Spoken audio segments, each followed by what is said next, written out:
Hello बच्चों, फिर से स्वागत है हमारे चैनल पर। आपके लिए हम फिर से लेकर आए हैं कक्षा 4 के लिए हिंदी का कार्यपत्रक नंबर 5। तो 5वें कार्यपत्रक से पहले आपने चारों कार्यपत्रक हमारे चैनल पर देख लिए होंगे बच्चों। आपने कमेंट बॉक्स में लिखकर हमको नहीं बताया कि आपने कार्यपत्रक देखे या नहीं, तो कमेंट बॉक्स में कमेंट जरूर लिखें।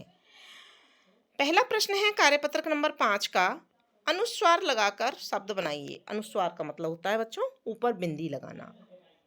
तो जैसे यहाँ गोले में दिया हुआ है अ के ऊपर अनुस्वार बिंदी, इसको बोले अंक।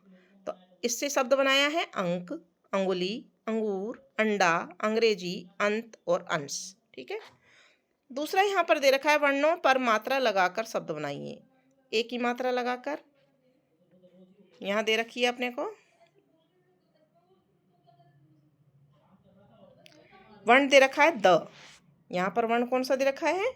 द। द में बड़े ऊ की मात्रा लगानी है तो बन गया दूध। फिर स में बड़े ऊ की मात्रा लगाई तो बन गया सूखा। म में बड़े ऊ की मात्रा लगाई तो बन गई मूली। फिर यहाँ पर प में जो अनुस्वार लगाया है, यहाँ अनुस्वार दे रखा है, अनुस्वार लगाएंगे तो पंखा। ह में अनुस्वार लगाएंगे तो हंस। अ में अनुस्वार लगाएंगे तो अंक।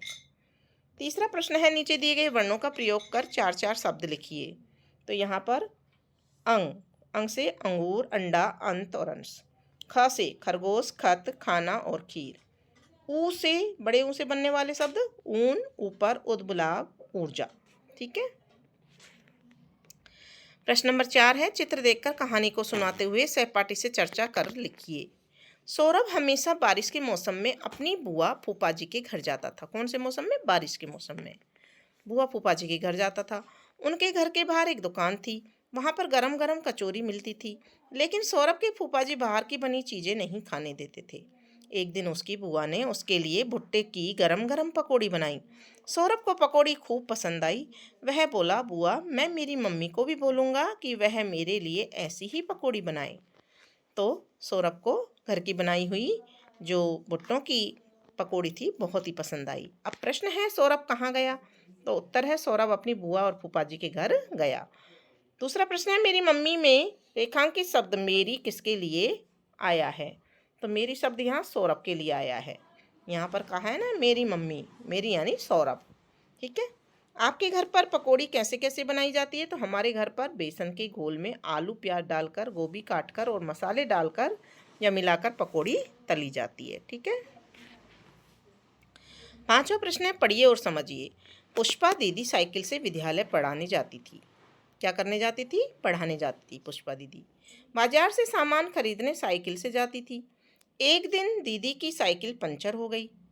दीदी खुद पंचर निकाल लेती थी। यह देखकर गांव वाले बहुत खुश हुए। दीदी बाकी लड़कियों को साइकिल चलाने देती थी। दीदी की साइकिल तेज चलती थी। ठीक है। छठा है, चित्र को देखकर 3 वाक्य लिखिए। यहाँ पर एक चित्र दिया हुआ है तो हमने वाक्य लिखे हैं। यह एक सांस्कृतिक कार्यक्रम का चित्र है। चित्र में लोग रंगीन पारंपरिक पोशाक पहने हुए हैं। यह एक ग्रामीण या पारंपरिक उत्सव का दृश्य लगता है, यानी कोई उत्सव मना रहे हैं ये।